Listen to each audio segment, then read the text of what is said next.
Hello friends, welcome to Gargi classes. Date आज की 7 जनवरी 2021। देख लेते हैं इंडियन एक्सप्रेस से इंपॉर्टेंट न्यूज़ जो आज हम डिस्कस करेंगे। सबसे पहले इंपॉर्टेंट न्यूज़ है जिसके बारे में ब्रीफिंग मैं आपको यहीं पे दूंगा, वो है ये कि 4 कॉन्ट्रैक्ट वर्कर्स की डेथ हो गई गैस लीकेज की वजह से। राउरकेला उड़ीसा में है ये। वहाँ पर स्टील प्लांट है जो कि सेल का है, steel authority of India limited, ठीक है, उसके प्लांट में। ये आप देखोगे ये पहला public sector integrated steel plant है।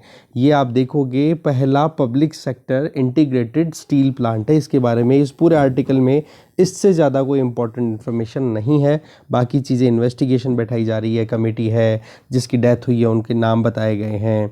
ये आप कहीं ना कहीं कह सकते हो कैटास्ट्रॉफ के ह्यूमन बीइंग के द्वारा जो कैटास्ट्रॉफिक इवेंट्स हो जाते हैं उनके बारे में हम जान सकते हैं, एग्जाम्पल के तौर पे कहीं कोट करने की ज़रूरत पड़े। बाकी राउरकेला जो स्टील प्लांट है उसके बारे में मेन जो बात है वो ये कि ये पहला public sector integrated steel plant है, नंबर 1। इसके अलावा आप देखोगे कि ये वाला आर्टिकल जिसमें ये बताया जा रहा है कि लगभग 8.5 लाख माइग्रेंट जो हैं वो केरला में आ गए हैं अब्रोड से, और 5.5 लाख की तो जॉब हाथ से निकल गई है। ये है कोविड का इफेक्ट। आप देखोगे तो ये डेटा कहीं कोविड-19 से रिलेटेड आपको इफेक्ट दिखाना हो तो उसमें काम आ जाएगा। बाकी इन्हीं चीज़ों को माइन्यूटली बताया गया जो हमारे लिए बिल्कुल भी काम का नहीं है। फिर एक थोड़ा सा अफर्मेशन आ रहा है, एक थोड़ी सी पॉजिटिव नोट भी निकल के आ रही है कि इन लोगों की जो जॉब लॉस हुई है ना, तो इनमें से बहुत से लोगों ने तो अपने दूसरे डेस्टिनेशन की तरफ जाने की शुरुआत भी कर दी। जॉब लॉस तो हुआ है उनका गल्फ कंट्रीज़ में, बट दूसरी तरफ भी जाने की शुरुआत कर दी है। बाकी इसके अलावा कुछ भी ज़्यादा इंपॉर्टेंट इसमें है नहीं। इसके अलावा हम यहाँ पर देख सकते हैं ये वाला आर्टिकल जो कि कश्मीर वैली में स्नोफॉल देखा गया है। तो ये जो स्नोफॉल है ना, पिछले पूरे दशक में ये पहली बार हो रहा है। आप देख सकते हो कि यहाँ पर आप देखो रोड्स देखो पूरी स्नो से कवर्ड है, ठीक है। तो अब की बार वैसे आपको पता है मावट भी बैक टू बैक आ रही है, बारिश भी, ठीक है। अब आप थोड़ा सा इसके बारे में रिवीजन ज़रूर कर लें। ज्योग्राफी में कॉन्सेप्ट जो है कि मावट का जो पूरा मैकेनिज्म है, किस तरीके से पूरा मैकेनिज्म, वेस्टर्न डिस्टर्बेंसेस के बारे में, या जो वेस्टर्ली जेट स्ट्रीम है उसके बारे में भी आप देख लेना, ठीक है, अच्छे से ये पूरा कि क्या पूरा मैकेनिज्म होता है। क्योंकि मावट की वजह से ही नॉर्दर्न इंडियन स्टेट्स में तो क्या होती है स्नोफॉल, और आप देखोगे जो नॉर्दर्न स्टेट्स हैं, नॉर्थ वेस्टर्न स्टेट्स हैं जैसे पंजाब, हरियाणा, राजस्थान, इन स्टेट्स में, या फिर वेस्टर्न यूपी, यहाँ पर आप रेनफॉल देखोगे, साथ में कुछ हेल स्टॉर्म भी आ जाते हैं। हेल स्टॉर्म का मतलब क्या हो गया, एक तरीके से ओले पड़ना, ठीक है, वो भी आ जाते हैं। तो आप उसके बारे में थोड़ा मैकेनिज्म ज़रूर स्टडी आउट कर लेना। फिर ये वाला आर्टिकल है जिसमें ये बताया जा रहा है कि जो मिनिस्ट्री ऑफ एनवायरमेंट मिनिस्ट्री के द्वारा जो एग्ज़ाम करवाया जा रहा है, ठीक है, कामधेनु के पॉइंट ऑफ व्यू से, कामधेनु आयोग, राष्ट्रीय कामधेनु आयोग जो कि 2019-20 के बजट में अनाउंस हुआ था, उससे रिलेटेड इसमें आर्टिकल में कुछ चीज़ें हैं। देखेंगे इस पूरे आर्टिकल को एक बार, थोड़ा सा इंपॉर्टेंट चीज़ें कि क्या कंपैरिजन है, क्योंकि एक रेफरेंस पेपर अपलोड किया गया है वेबसाइट पे, तो उसमें से कुछ इंपॉर्टेंट चीज़ें पिक की गई है कि किसको तो गऊ माता बोला जा रहा है, किसको नॉर्मल या फिर जर्सी जो गाय जो हम इम्पोर्ट करते हैं बाहरी देशों से, ठीक है, तो क्या उनमें डिफरेंस है, उस पेपर में क्या डिटेल आउट की गई है, तो एक बार नज़र डालेंगे इस पे, ठीक है। आगे देखें, अगर फ्रंट पेज पे ही एक और न्यूज़ है, वो है ये कि शुगर केन फार्मर्स क्यों प्रोटेस्ट कर रहे हैं। अगर सिंगू बॉर्डर की बात करें, पंजाब, हरियाणा, वेस्टर्न यूपी के जो फार्मर्स हैं वो प्रोटेस्ट कर रहे हैं। वो तो वीट पैडी के कल्टीवेशन को लेके, एपीएमसी वाले मुद्दे को लेकर के, और कह रहे हैं कि लगातार ये जो 3 जो नए फार्म लॉज आए हैं इनको रिपील किया जाए। दूसरा इनकी जो प्रोटेस्ट है वो किस लिए चल रही है, जो सिंगू बॉर्डर पंजाब हरियाणा वाले जो फार्मर्स हैं उनकी, कि एमएसपी को लीगल बैकिंग प्रोवाइड करो। तो इनका ये है प्रोटेस्ट का कारण। जबकि इधर शुगर केन के जो फार्मर्स हैं उनकी प्रोटेस्ट आ रही है सैप के लिए, मतलब स्टेट एडवाइज्ड प्राइस। इसके बारे में देखेंगे कि क्या इसका प्रोविज़न होता है, ये भी अपने आप में एक इम्पॉर्टेंट सेगमेंट है, ठीक है। आगे अगर देखें तो एक्सप्लेन पेज पे अब सीधा आ गए हैं जहां पर तीनों के तीनों आर्टिकल्स इंपॉर्टेंट है, जिसमें एक तो रिजर्वेशन से रिलेटेड आर्टिकल है, सुप्रीम कोर्ट ने क्या ऑब्जर्व किया है, क्या वर्टिकल क्या हॉरिजॉन्टल रिजर्वेशन प्रोसीजर्स होते हैं वो जानेंगे। एक है कि साइंस में जो इन्वेस्टमेंट है, रिसर्च एंड डेवलपमेंट की बात बार बार हो रही है, तो उसको लेकर के जो गवर्नमेंट ने अभी एक ड्राफ्ट डिक्लेयर किया है science technology and innovation policy का, तो उसमें क्या प्रोविजंस है, क्या टारगेट्स हैं वो देखेंगे इस आर्टिकल को भी, ये भी अच्छा है। और तीसरा आर्टिकल है सऊदी अरब और कतर के रिलेशंस में कहीं ना कहीं नरमी देखी जा रही है और उसमें इंपॉर्टेंट रोल प्ले कर रहा है कुवैत। ठीक है, तो ये आर्टिकल भी देखेंगे, ये भी अच्छा है। तो एक्सप्लेन पेज पूरा इंपॉर्टेंट है। अगर आगे चलें तो द वर्ल्ड वाला पेज है, उस पर आप देखोगे देखने लायक न्यूज़ है, वो है आप देखोगे चाइना ने WHO के कंसर्न्स को कहीं ना कहीं इंपॉर्टेंट वे में नहीं टैकल किया, place down. That means China ने इम्पोर्टेंटली कंसिडर नहीं किया है WHO के कंसर्न्स को। और वो कंसर्न क्या है कि बोले ये जो कोविड-19 आउटब्रेक हुआ चाइना की वुहान सिटी से हुआ था लेट 2019 में, ठीक है, तो उसको प्रॉपरली अगर टैकल कर लिया जाता चाइना ने, तो आज जितने क्राइसिस थ्रू आउट वर्ल्ड देखे जा रहे हैं वो क्राइसिस थोड़े ना होते। तो उस चीज़ को चाइना ने बड़ा सिरे से खारिज कर दिया। यूजुअली WHO और चाइना के बीच में अभी तक आप देखोगे इस मुद्दे को लेकर के कोई कॉन्फ्लिक्ट नहीं था। ये पहली बार चाइना ने WHO के कंसर्न्स को बिल्कुल खारिज किया है या फिर डिस्कार्ड करने की कोशिश की है। तो ये अपनी तरफ से एक चीज़ आ जाती है कि चाइना क्या रोल प्ले कर रहा है। ठीक है, तो एक तो ये समरी हो गई। दूसरा, ईरान में पहली बार सेक्सुअल या हरासमेंट जो वुमेन के अगेंस्ट होता है उसको टैकल करने के लिए कानून डिक्लेयर हो गया है। अब वहाँ की पार्लियामेंट जल्दी ही इसको पारित कर देगी। और ये किसका रिजल्ट है? जो मी टू मूवमेंट चला था ना, #MeToo, कि हाँ मेरे साथ भी बुरा हुआ है, ये वुमेन मूवमेंट था एक तरीके से, तो उसमें ये पूरा का पूरा ये प्रोविज़न हम देख सकते हैं, जिसका रिजल्ट है कि ईरान में भी सेक्सुअल वायलेंस और हरासमेंट ऑफ द वुमेन, ठीक है, उनके अगेंस्ट में ये कानून लाया जा रहा है। तो वुमेन एम्पावरमेंट का एग्जाम्पल तैयार। एक वुमेन एम्पावरमेंट का एग्जाम्पल जर्मनी में तैयार हो रहा है कि जर्मनी ने एग्रीमेंट होने वाला है जिसमें फॉर्म्स जो भी हैं, कंपनियां जो लिस्टेड फॉर्म्स हैं, उनके बोर्ड मेंबर्स में से कुछ वुमेन के लिए सीट रिजर्व करना। जैसे यहाँ पर बताया जा रहा है कि जर्मनी की कैबिनेट ने ये चीज़ अप्रूव कर दी, जो लार्जर कंपनियां जो लिस्टेड हैं वो अपनी बोर्ड मेंबर्स में से एक तो कम से कम वुमेन को रखेंगी। तो यहाँ पर भी एक वुमेन एम्पावरमेंट का हमारे लिए एग्जाम्पल तैयार हो जाता है। ठीक है, तो वर्ल्ड पेज पे तो यहीं पे समरी ले लिया। आगे चलते हैं इकोनॉमी पेज पे। इकोनॉमी पेज पे हम दो आर्टिकल्स देखेंगे। एक तो ये इरडाई का, ठीक है, जो insurance regulatory and development authority of India है, उसके द्वारा 3 स्कीम्स, जिनमें एक तो हाउसिंग इंश्योरेंस हो रहा है, एक 2 MSMEs के लिए है। तो अच्छा आर्टिकल है, अच्छी न्यूज़ है, देखेंगे इस आर्टिकल को। इसके अलावा ये 4G स्पेक्ट्रम का ऑक्शन है, ये देखो हमारे इतना काम का है नहीं, कब हो रहा है क्या हो रहा है इतनी डिटेल जानने की ज़रूरत है नहीं हमारे लिए अभी करंटली।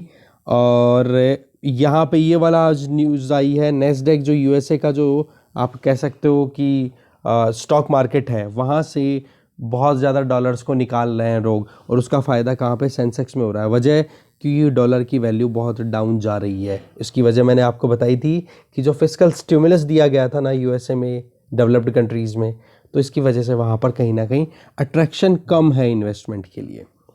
जो परचेजिंग मैनेजर इंडेक्स है वो सर्विस सेक्टर के बारे में भी डिक्लेरेशन होता है। इसके बारे में हमने प्रीवियसली एक आर्टिकल देखा था।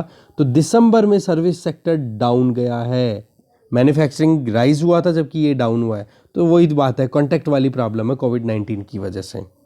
एक आर्टिकल जो हम देखेंगे यहाँ पर, तो 2 आर्टिकल हो जाएंगे कुल मिला के इकोनॉमी पेज से, जिसमें हम देखेंगे नेशनल इंफ्रास्ट्रक्चर पाइपलाइन। इसके बारे में आप ज़रूर गूगल करके नोट्स बना लेना, ठीक है, या फिर कोई भी कंटेंट आपके पास में ऑलरेडी लिखा हुआ हो तो रिवाइज कर लेना, नेशनल इंफ्रास्ट्रक्चर पाइपलाइन, क्योंकि कुछ इंपॉर्टेंट चीज़ें हैं वो हम यहाँ पर रिवाइज भी कर लेंगे। ठीक है, तो ये इंपॉर्टेंट आर्टिकल्स आप देख लेते हैं 1 by 1। फर्स्ट आर्टिकल है कि इमोशन से लेके अर्थक्वेक और आइंस्टाइन की जो वेव्स हैं, ग्रेविटेशनल वेव, वहाँ तक एक गाय की बॉडी कितना ज़्यादा मैटर करती है, उसके बारे में ये आर्टिकल है। क्योंकि गाय पे एक एग्ज़ाम होने वाली है फरवरी में, ठीक है, तो उसके लिए एक पेपर भी रिलीज़ किया है, रेफरेंस पेपर वेबसाइट पे, ठीक है, रिलीज़ किया गया राष्ट्रीय कामधेनु आयोग के द्वारा। तो और मिनिस्ट्री ऑफ एनवायरनमेंट के अंडर में ये आ रहा है पूरा काम। तो वो देख रहे हैं कि किस तरीके से एग्ज़ाम कंडक्ट कराया जाए, लोगों को पता है, एक रेफरेंस मटेरियल एक तरीके से, ये देखो यहाँ पे, ठीक है। जिसमें कामधेनु गौ विज्ञान प्रचार प्रसार एग्जामिनेशन जो फरवरी 25 को होने वाला है उससे रिलेटेड ये मटेरियल है। अब यहाँ पर देखो कंपैरिजन, ये है गौ माता जिसकी ये बैक देखो आप कितनी शेप में है, और इधर आप देखोगे ये जर्सी गायें जो फॉरेन से लाई हुई है, बिल्कुल स्ट्रेट बैकबोन है। ये थोड़ा सा आप कहीं ना कहीं आप इनको डिस्टिंग्विश कर सकते हो। अब बात ये आ जाती है कि क्या होगा, किस क्या क्या फीचर्स हैं इस रेफरेंस मटेरियल के हिसाब से। देखें, बोला गौ माता का मिल्क जो है वो बड़ा क्वालिटी मिल्क है, वर्ल्ड में बेस्ट होता है मेडिकल बेनिफिट्स में। इनका जो दूध होता है वो गोल्ड या फिर येलो कलर में होता है। गौ माता जो है वो क्लेवर भी होती है, चालाक भी होती है, जो अपनी कहीं और गंदी प्लेसेस पे नहीं बैठती हैं। गौ माता जो है वो हमेशा अननोन पीपल कभी पास में आ जाता है तो ये खड़ी हो जाती है, अलर्ट भी रहती हैं। तो कहने का मतलब हर तरीके से ये चीज़ें बता रहे हैं कि सुपीरियर है इस डॉक्यूमेंट के अकॉर्डिंग। अब बात आ जाती है जर्सी गायों की। बोला कि ना तो मिल्क की क्वालिटी अच्छी है, और यूरोप ने भी जर्सी गायों को डायरेक्टली एक्सेप्ट नहीं किया था। ठीक है, जर्सी गायों का मिल्क की अगर बात करें तो वही बात है, यूरोप में नहीं मिलती, और बहुत सारी जो बीमारियां हैं उनके लिए भी प्रोन है, इमोशंस भी हैं वो भी कम डिस्प्ले कर पाती हैं जर्सी गायें। तो ये कंपैरिजन कहीं ना कहीं इस रेफरेंस पेपर में दिया हुआ है। पॉइंट यहाँ पे आ जाता है कि ये एग्ज़ाम करवाना, ये सारी चीज़ें, इसका पर्पज़ क्या है? तो इसका पर्पज़ है to infuse curiosity about cows importance. ठीक है, जिसमें एक आप देखोगे ऑनलाइन नेशनल एग्ज़ाम कंडक्ट कराई जाएगी। ठीक है, और इसमें आपको मिनिस्ट्री का ये मैंने आपको डिटेल दे ही दी है। बाकी आप देख सकते हो इसमें कि क्या क्या चीज़ें और यहाँ पर है। बीमारियों के बारे में, रोग प्रतिरोधक क्षमता बढ़ती है, और अर्थक्वेक्स के बारे में, इनके बारे में एक इंटर रिलेशनशिप बताई है कि जिस तरीके से स्लॉटरिंग होती है गायों की, तो उसका जो दर्द होता है, उस दर्द की वजह से बोला वो पेनफुल जो वेव्स हैं उनकी वजह से भी एक ग्रेविटेशनल वेव्स बनती हैं, और उसकी वजह से बोला अर्थक्वेक आता है। ऐसा भी इस रेफरेंस मटेरियल में बताया हुआ है। देखो ये थोड़ा सा कंट्रोवर्शियल हो सकता है, माइट बी, बट अभी क्लियर नहीं है। बट पॉइंट जो हम यहाँ पे आता है वो हमने देखा है। ठीक है, और तो बाकी मुझे लगता नहीं, बाकी तो एग्ज़ाम होगा उसके बाद में और डिटेल एडिटोरियल में ज़्यादा अच्छे से डिस्कस कर लेंगे, वहाँ पे आएगा। तो ठीक, आगे देखते हैं next article. Sugar cane farmers का जो प्रोटेस्ट चल रहा है उसके लिए देखो, शुगर केन जो होता है उसको डायरेक्टली काट करके कोई मंडी में नहीं बेचा जाता, जो इंडस्ट्रीज़ है उनको सेल आउट कर दिया जाता है। और जो इंडस्ट्रीज़ हैं उनके पास में जब माल पहुंच जाए तो उनको 14 दिन के अंदर अंदर जो स्टेट एडवाइज्ड प्राइस है, सैप है, जो कि स्टैट्यूटरी बैकिंग मिलती है उसको, वो कहीं ना कहीं पे करना पड़ता है किसानों को जल्दी से 14 दिन के अंदर अंदर ही। और ये कहीं ना कहीं बाउंडिंग है, कहीं ना, ये नहीं है कि एमएसपी की तरह जो अप्लाई कर दिया तो वह नहीं है, ये बाउंड टू पे है। इंडस्ट्रीज़ को, मिल्स को देना ही पड़ेगा ये पैसा फार्मर्स को। तो अभी क्या है, इरेगुलरिटीज़ देखी जा रही है यूपी में, तो इस वजह से किसान कहीं ना कहीं रोड पे आए हुए हैं। तो फिलहाल जो पॉइंट मेरा था वो था शुगर केन के लिए सैप के बारे में पता करना, जो हमने देखा। ठीक है, अब चलते हैं नेक्स्ट आर्टिकल पे।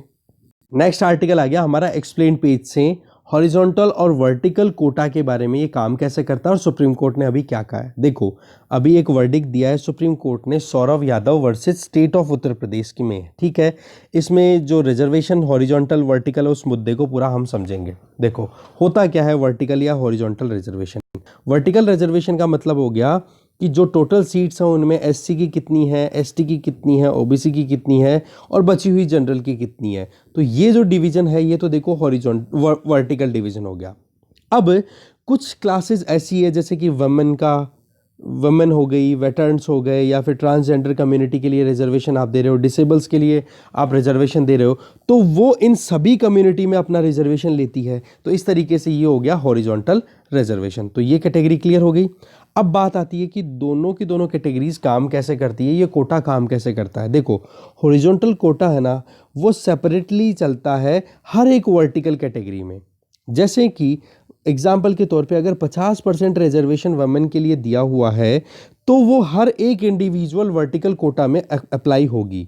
ठीक है, इसका मतलब क्या हो गया कि ओबीसी में अगर रिजर्वेशन जितना भी है तो उनमें जितनी भी सीटें आएंगी उनकी 50% महिलाएं होंगी। ऐसा ही एससी के लिए होगा, ऐसा ही एसटी के लिए होगा। तो इस तरीके से पहले वर्टिकली डिवीजन हो गया, फिर उसी में से आप निकाल के देते हो किसका, हॉरिजॉन्टल डिवीजन। तो ये काम करेगा।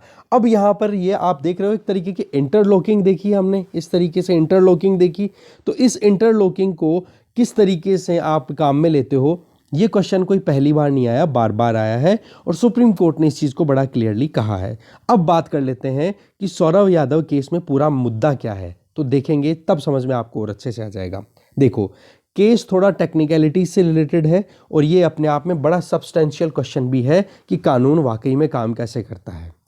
एग्जाम्पल के तौर पे सोनम तोमर और रीता रानी करके दो स्टूडेंट, ठीक है, इनके मार्क्स देखो आप। सोनम तोमर के मार्क्स 276.5949, इससे रिलेटेड हमने एक एडिटोरियल भी डिस्कस किया हुआ है। अगर वहाँ पर आपको समझ में आ गया हो तो बहुत बढ़िया, नहीं आया हो तो यहाँ पर आज आपको समझ में आ जाएगा। फिर रीता रानी है, उनके मार्क्स आए एग्जाम में कितने, 233.1908, ठीक है, रिस्पेक्टिवली इनके मार्क्स रहे। दोनों ने अपनी अपनी कैटेगरीज में अप्लाई किया। सोनम तोमर का एप्लीकेशन हुआ था ओबीसी फीमेल में और जबकि रीता रानी का किस में हुआ था, एससी की फीमेल में। ओबीसी और एससी का हमने देखा ये वर्टिकल रिजर्वेशन है।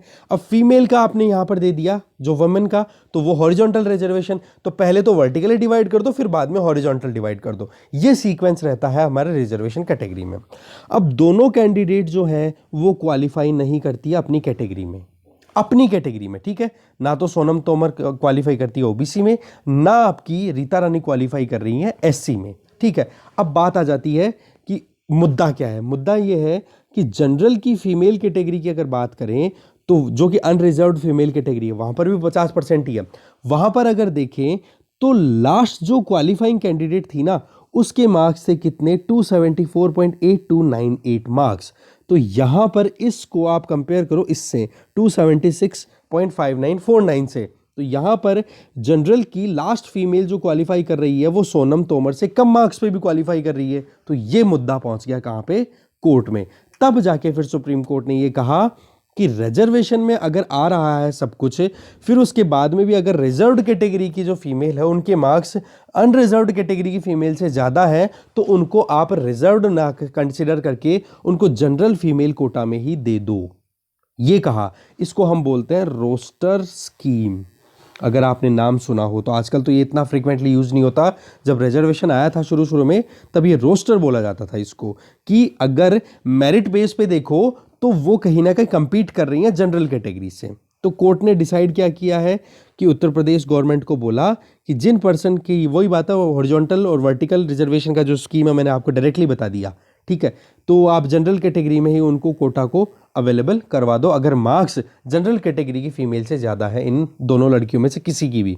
तो यहाँ पर जो सोनम तोमर है उनके मार्क्स ज़्यादा आ रहे हैं तो बोला उसके बेसिस में इनको, इसी तरीके से पहले भी ये डिक्लेयर किया हुआ है सुप्रीम कोर्ट ने अलग अलग जुडिशरी के जो बहुत सारे वर्डिक्ट हैं उनमें, ठीक है। गवर्नमेंट ने जो आर्ग्यूमेंट दिया वो क्या था, बोलो गवर्नमेंट का आर्ग्यूमेंट तो इस तरीके से था कि जिस रिजर्वेशन रिजर्व्ड कैटेगरी में फीमेल को रिजर्वेशन देना है वो 50% उसी में रह जाएगी।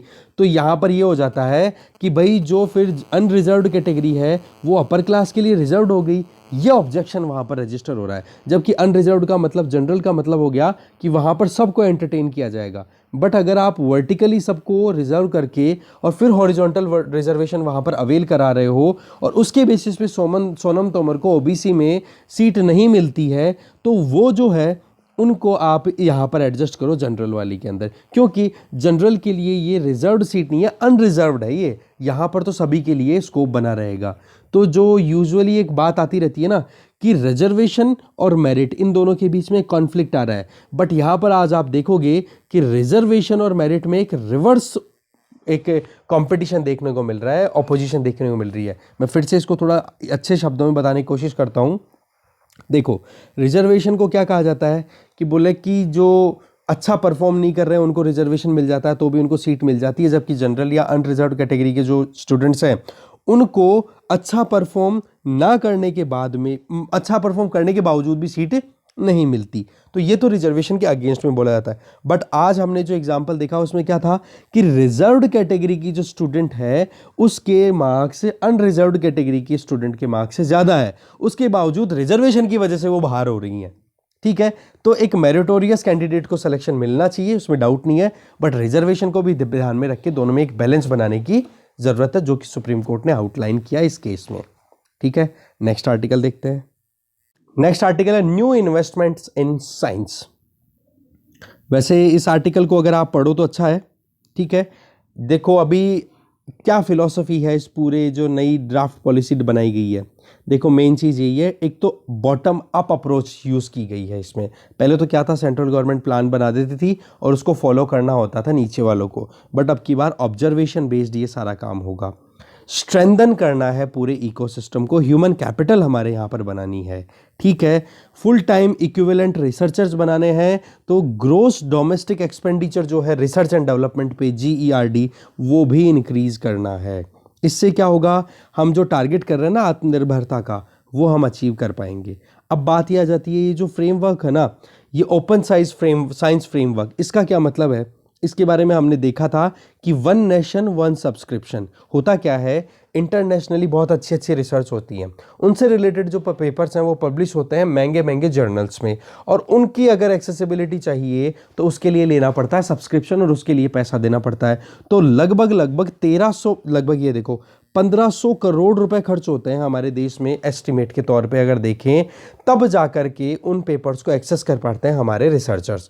तो गवर्नमेंट ने क्या प्लान किया है, बोले ये जो एक्सेसिबिलिटी के लिए जो पेपर्स है ना, उनको हम सब्सक्राइब कर लेंगे और फिर बाद में पब्लिक के लिए ओपन कर देंगे, जिससे कि कोई भी उन पेपर्स को एक्सेस करके उनके बारे में स्टडी कर सके और साइंटिफिक डेवलपमेंट इंडिया में भी आ सके, ठीक है। तो इसको क्या बोला जा रहा है, वन नेशन वन सब्सक्रिप्शन, ठीक है। एक स्कॉलरली नॉलेजेबल जो स्टूडेंट है, रिसर्च जो करना चाहते हैं, हर एक इंडिविजुअल को ये अपॉर्चुनिटी मिले। ऐसा नहीं कि जो प्रिविलेज सेक्शन के जो लोग हैं उनको तो मौका मिल जाए और जो कि अनप्रिविलेज या मार्जिनलाइज सेक्शन से बिलोंग करते हैं उनको मौका ना मिले। तो इस चीज़ पर ध्यान देने के लिए ये काम किया जा रहा है। तो वही बात हो गई, 130 करोड़ जो लोग हैं उनके लिए एक्सेसिबिलिटी इंश्योर हो जाएगी, ना कि कुछ इंडियंस के लिए। जो ये ड्राफ्ट है साइंस टेक्नोलॉजी इनोवेशन पॉलिसी का, इसमें कुछ प्रोग्रेसिव, इंक्लूसिव और इक्विटी की बात की जा रही है। तो इसमें ज़रूरत क्या है, देखो जी, हमें वाकई में आगे बढ़ना है तो देखेंगे महिलाओं का कंट्रीब्यूशन बहुत ज़रूरी हो जाता है। आज आप देखो लीलावती, गार्गी, ये खाना, ये बहुत ही इंपॉर्टेंट पर्सनैलिटीज़ रही हुई हैं, फीमेल रही हुई हैं, जिन्होंने मैथमेटिक्स, नेचुरल साइंस या फिर आप एस्ट्रोनॉमी की बात करो तो वहाँ पर बहुत शानदार कंट्रीब्यूशन इनका रहा है, ठीक है। ये गार्गी जो मैंने चैनल का नाम लिया ना, वो ये इस गार्गी स्कॉलर से ही लिया है वैसे, ठीक है। बता देता हूँ मैं आपको, कोई नहीं, फिर आगे देखते हैं। 6 साल के पार्टिसिपेशन की बात की जाए इसमें, 6 ईयर की, पिछले 6 सालों के बाद साइंस एंड ये डेटा काम का है, देख लेना आप, ठीक है। पिछले 6 सालों में women participation science and technology में डबल हो गया है। नंबर 1, रिसर्च एंड डेवलपमेंट में आप देखोगे तो अभी भी कहीं ना कहीं 16% रिप्रेजेंटेशन ही वुमेन का आ रहा है। तो इसको और इंक्रीज करना है, क्योंकि अगर पॉपुलेशन में रेशियो देखो तो वुमेन का कितना है, 50%। इसके अलावा अगर आप देखोगे बैचलर्स या मास्टर कोर्सेज में, तो वहाँ पर भी इंक्रीमेंट देखा जा रहा है, ठीक है, वुमेन रिप्रेजेंटेशन। जबकि डॉक्टरल जो रिप्रेजेंटेशन है, जो PhDs होती हैं, वहाँ पर अभी भी बहुत कम है, वहाँ पर थोड़ा और ग्रेड अप करने की ज़रूरत है वुमेन पार्टिसिपेशन को। अब बात आ जाती है ये इम्प्लीमेंट कौन करेगा, तो department of science and technology women participation को एनकरेज करने की कोशिश की जा रही है, ट्रांसफॉर्मेटिव चेंजेस लाने की ज़रूरत है। और इसके लिए आप देखोगे जो एथेना स्वान चार्टर, एथेना ये कहाँ का था, ये हमने देखा था, एथेना का आइडिया कहाँ का था, UK का, उसी से इंस्पिरेशन हम ले रहे हैं, ठीक है। तो हम इंडियन वर्जन में काम करेंगे। तो एथेना चार्टर जो है वो कहाँ का है, UK बेस्ड ग्लोबल चार्टर बन गया है, कि जिससे कि हायर एजुकेशन, रिसर्च हो, science technology, engineering, mathematics, medicine, जिसको हम स्टेम बोलते हैं, उनमें जेंडर इक्वालिटी प्रमोट करना। STIP का मेन रिकमेंडेशन क्या है कि 30% वुमेन रिप्रेजेंटेशन होना चाहिए, जो इवैल्यूएशन या सिलेक्शन कमिटीज होती है ना इंस्टीट्यूशंस में, वहाँ पर जहाँ पर इंपॉर्टेंट डिसीजन लिए जाते हैं। दूसरा, वुमेन पार्टिसिपेशन इंक्रीज करना है, वुमेन से रिलेटेड इश्यूज हैं उनको एड्रेस करने के लिए, क्योंकि ध्यान किस पे देना है अब हमें, एकेडमिक एज पे, फिजिकल या बायोलॉजिकल एज पे नहीं। एकेडमिक एज का मतलब कि पढ़ाई में कितना टाइम उन्होंने दिया, कहने का मतलब कि बच्चा हो गया, शादी हो गई, उसकी वजह से कितना टाइम उनका लैप्स हुआ है, फैमिली की रिस्पॉन्सिबिलिटीज़ की वजह से उनका टाइम कितना लैप्स हुआ है, उस चीज़ को एक्सक्लूड करना पड़ेगा। ध्यान देना है किस पे, एकेडमिक एज पे। इसी तरीके से जो ड्यूअल रिक्रूटमेंट पॉलिसी होती है, मेल को ज़्यादा प्रेफरेंस मिलती है एज़ कम्पेयर टू फीमेल, तो उसको भी टैकल करना है। तो इंस्टीट्यूशंस में आप देखोगे तो इक्विटी और इंक्लूजन ज़्यादा लाने की कोशिश की जाएगी। किसके बेसिस पे, एथेना बेस्ड जो हमारा खुद का वर्जन है इंडिया का। कोविड-19 से क्या सीखने को मिला? देखो जी, हेल्थ और एनर्जी, वाटर, ये बहुत इंपॉर्टेंट सेक्टर रहता है हमेशा से, और कोविड-19 ने ये चीज़ बड़ी क्लियर की है कि साइंस एंड टेक्नोलॉजी बहुत इंपॉर्टेंट रोल प्ले कर सकता है, चाहे वो किट्स को प्रोडक्शन की बात करो, चाहे वैक्सीन डेवलपमेंट की बात करो, या फिर और रिसर्च डेवलप की बात करो। तो एसटीआईपी जो है वो इस चीज़ पर ध्यान देगी। गवर्नमेंट का क्या काम है जी? देखो, अभी हमारे यहाँ पर जीडीपी का लगभग 0.6% ही कंट्रीब्यूट होता है रिसर्च एंड डेवलपमेंट में, जबकि जो और मेजर इकोनॉमीज है वो GERD, that means gross domestic expenditure on research and development, GDP के बेसिस पे देखा जाए तो 1.5 से 3% है। तो हमें और इंक्रीज करना है। प्राइवेट सेक्टर के इन्वेस्टमेंट को भी अट्रैक्ट करना है, क्योंकि प्राइवेट सेक्टर जब पार्टिसिपेट करता है तो ज़्यादा, या आप कह सकते हो मनी आती है, तो उससे और ज़्यादा काम हो पाता है। ठीक है। एडमायर का भी एक प्रोविज़न है इसमें, जिसमें आप देख सकते हो advanced mission in innovation research ecosystem develop करना है, ये भी यहाँ पर फिक्स है। इसी तरीके से जनरल फाइनेंशियल रूल्स के मॉडिफिकेशन की बात भी की जा रही है कि किस तरीके से पैसा आएगा, कहाँ पर, किस, एक चैनलिंग करना। ठीक है। एक एसटीआई जो science technology innovation finance authority है वो भी फिक्स की जाएगी, तो एसटीआई डेवलपमेंट बैंक भी बनाया जाएगा। तो आप देख सकते हो कितना कुछ एनविसाज किया हुआ है इस पॉलिसी में। ध्यान से देख लो इस चीज को। नेक्स्ट आर्टिकल देखते हैं। नेक्स्ट आर्टिकल है सऊदी अरब और कतर के बीच में जो रिलेशंस रिस्टोर हो रहे हैं। देखो, पिछली बार 3 साल हो गए लगभग, जब सऊदी अरब ने अपने साथ में जो अरब कंट्रीज़ का कोalition, 4 कंट्रीज हैं मेनली, साथ में मिलकर इन्होंने ब्लॉकेड लगा दिया था, डिप्लोमेटिक वे में कहीं ना कहीं रोकने की कोशिश की थी, क्योंकि कतर के रिलेशनशिप कहीं ना कहीं ईरान के साथ बढ़ रहे हैं। और गल्फ़ के एरिया में आप देखोगे तो ईरान और सऊदी अरब दोनों के दोनों आमने सामने खड़े हैं। तो उस वजह से इनके बीच में कहीं ना कहीं खटास आनी शुरू हो गई थी। रही सही में सऊदी अरब ने ये कहा कि बोले जो आपकी जो अल जजीरा जो न्यूज़ एजेंसी है, कतर बेस्ड है, ध्यान रखना, ठीक है, वो कहीं ना कहीं उसको रोको। और टर्की का जो मिलिट्री बेस अभी ओपन हुआ है वहाँ पर, कहाँ पर, कतर में, उसको रोके। और तेहरान, मतलब ईरान के साथ में रिलेशनशिप हो, उसको कम करे। ये कहीं ना कहीं सऊदी अरब प्रेशर बनाने की कोशिश कर रहा था कतर पे। बट वही बात है, इन इंटरनेशनल लॉज के वायलेशन के लिए बहुत सारे कमेंट भी हुए।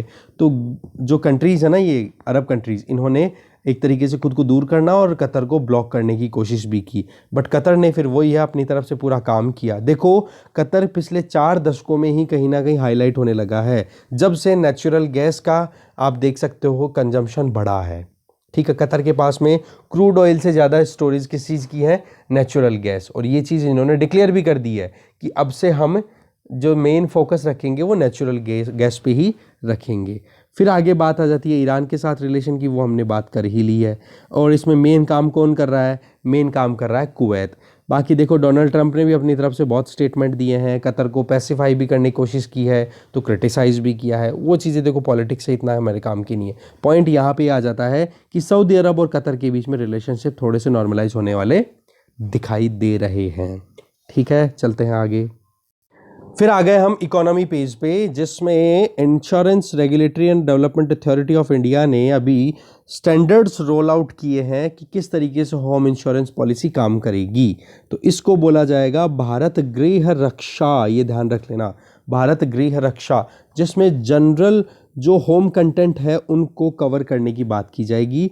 और जितना कुछ डिक्लेयर किया जाएगा कि होम में एसेट क्या क्या है, उन एसेट्स का 20% तक वो क्लेम किया जाएगा। और क्लेम करने की कंडीशन क्या है? जैसे कि नेचुरल कैलेमिटीज़ आ गई, जैसे अर्थक्वेक, फ्लड्स हो गई, फायर आ गई, फॉरेस्ट फायर्स आ गई, इवन यहाँ तक कि मतलब जो लैंड स्लाइड्स हैं, रॉक स्लाइड्स हैं, जंगल में बुश बर्न्स हैं, उसकी वजह से भी कहीं अगर लॉस होता है, या फिर किसी भी काइंड का रायोट्स हो रहे हैं, विद्रोह, स्ट्राइक हो गई, कोई भी मैलिशियस डैमेज हो रहा है, कोई टेररिज्म एक्टिविटी की वजह से, या फिर वाटर टैंक में ओवरफ्लो हो रहा है, इनको भी कवरेज दिया जा रहा है। बट वैल्यूएशन कितना? 20%। ऐसा नहीं है कि आपने अपने मकान की वैल्यू तो 100 रुपये बताई, एक्चुअल वैल्यू आपके मकान की है 200 रुपये, और आप क्लेम कर रहे हो कि, और आपके मकान के हो गए डैमेज, और आपने डिक्लेयर कितना किया हुआ है इंश्योरेंस के टाइम पे? 100 रुपये। तो उसके हिसाब से आपको क्लेम कितना रुपये मिलेगा? 20 रुपये। ओके। बट आपका जब मकान बर्बाद हुआ, डैमेज हुआ किसी भी वजह से, किसी भी इंडिविजुअल का, आप बोल रहा हूँ मैं, सॉरी, किसी भी इंडिविजुअल का, तो उस केस में 200 की जगह वो क्लेम करने की कोशिश कितनी करेगा? भाई मुझे 40 रुपये दो, जबकि आपने डिक्लेयर तो सो ही किया था, तो डिक्लेरेशन के अकॉर्डिंग ही आपको क्लेम मिलेगी। ये चीज़ बड़ी क्लियर बताई गई है। तो इस स्कीम को आप देख लो, क्या बोला जा रहा है, भारत गृह रक्षा, ठीक है, इंपॉर्टेंट है, इसके बारे में और सर्च कर लेना अच्छे से, क्योंकि ये जो इंश्योरेंस स्कीम्स है आजकल माइक्रो इकोनॉमी के बेस्ड पे भी क्वेश्चन आने लग गए हैं, देखो प्रीलिम्स में देखा है अब की बार, ठीक है, थोड़ा सा ध्यान रखना इस चीज़ पे। पॉलिसी जो है वो दो ऑप्शन दे रही है, इंश्योरेंस, हाँ इंश्योरेंस भी दो के हो रहे हैं, एक तो वैल्यूएबल कंटेंट जैसे ज्वेलरी हो गई या फिर कोई भी क्यूरियोस हो गया, इसके अलावा दूसरा जो इंश्योरेंस ले रहे हैं जैसे कोई बंदा इंडिविजुअल या फिर कोई भी इंडिविजुअल और उसका स्पाउस, उनको भी इंश्योरेंस देने की बात कर रहे हैं इस स्कीम के अंडर में। तो एक तो घर में जो वैल्यूएबल चीज़ें हैं वो, और प्लस में आप इंश्योरेंस ले सकते हो इसमें जो इंडिविजुअल्स वहाँ पे कपल रह रहे हैं वो भी, समझ गए। तो ये इंश्योरेंस स्कीम अपने आप में बड़ी अच्छी चलाई जा रही है। दूसरा ये मैंने आपको बता ही दिया, और ये रिप्लेस किसको करने जा रही है, ऑल इंडिया फायर टैरिफ 2001 को, जो ऑलरेडी एग्जिस्टिंग है। दो स्कीम दूसरी है, उनमें आप देखोगे भारत सूक्ष्म उद्योग सुरक्षा, एक ये पॉलिसी स्कीम शुरू की जा रही है जिसमें एमएसएमईज का जो बिल्डिंग स्ट्रक्चर है, प्लांट है, मशीनरी है, स्टॉक्स हैं, और या फिर कोई भी एसेट्स हैं जो कि पर्टिकुलर एक लोकेशन पे होंगे, तो 5 करोड़ तक की जिनकी वैल्यू हो, 5 करोड़ तक बोल रहा हूं मैं, ठीक है, उनको कवरेज मिलेगा इस इंश्योरेंस में। कौन से में, भारत सूक्ष्म उद्योग सुरक्षा। जबकि भारत लघु उद्योग सुरक्षा की बात करोगे तो उसमें एक जगह पे 5 करोड़ से 50 करोड़ तक के एसेट्स तक को भी आप कह सकते हो कि एक क्लेम ले सकेंगे, वो इंश्योरेंस ले सकेंगे, जैसे कि बिल्डिंग स्ट्रक्चर है, प्लांट है, मशीनरी है, लाइक दैट। तो ये चीज़ें बड़ी एनकरेजिंग है एमएसएमईज के लिए इस टाइम पे। दूसरा अगर आगे चलें तो इंपॉर्टेंट आर्टिकल है वो है नेशनल इंफ्रास्ट्रक्चर पाइपलाइन। तो फाइनेंस मिनिस्टर ने कहा है कि प्रोग्रेस में है, और इसके बारे में हम थोड़ा सा जान लेते हैं कि नेशनल इंफ्रास्ट्रक्चर पाइपलाइन है क्या। देखो ये जितने भी प्रोजेक्ट्स हैं, ग्रीन प्रोजेक्ट्स है या फिर ब्राउन प्रोजेक्ट्स, ठीक है, ग्रीन का मतलब जो शुरुआत से नए प्रोजेक्ट बनेंगे, या फिर जो हॉल्टेड कंडीशन में है, रुके हुए हैं, उनको ब्राउन प्रोजेक्ट बोला जाता है, ब्राउन फील्ड प्रोजेक्ट। तो इसमें आप देखोगे इकोनॉमी में 6 साल, आने वाले 6 साल लॉन्च हुआ, उससे 6 साल का मतलब ये कंप्लीट कब होगा, 2025 तक आते आते, समझ गए। तो 2025 तक इसका कंप्लीट होना है, 2019 में ये लॉन्च हुआ था, आपको मैं बता दूं, ठीक है। टोटल आउटले कितना, कैपिटल इन्वेस्टमेंट 111 लाख करोड़ का 6 सालों में, और इसमें टोटल 71, इसका जो 111 लाख करोड़ का 71% जो होगा इन्वेस्टमेंट एक्सपेंडिचर, वो कहाँ पे होगा, energy, road, urban development, railways, ये की सेक्टर्स हैं जहाँ पर प्राइवेट इन्वेस्टर्स भी काम करते रहेंगे, समझ गए। तो ये इंपॉर्टेंट इन्फॉर्मेशन है। तो अभी फिलहाल जो पुश दिया जा रहा है वो 2 पे दिया जा रहा है, वो मैं आपको बता देता हूँ। देखो हेल्थ और वाटर रिसोर्स सेक्टर पे, ये देखो आप 34 प्रोजेक्ट तो इससे रिलेटेड ही है। तो ये जो पैराग्राफ है वो ये इंपॉर्टेंट है जिसके बारे में हमने देखा। तो इस तरह का डिस्कशन यहीं खत्म होता है। Thank you very much for watching this video.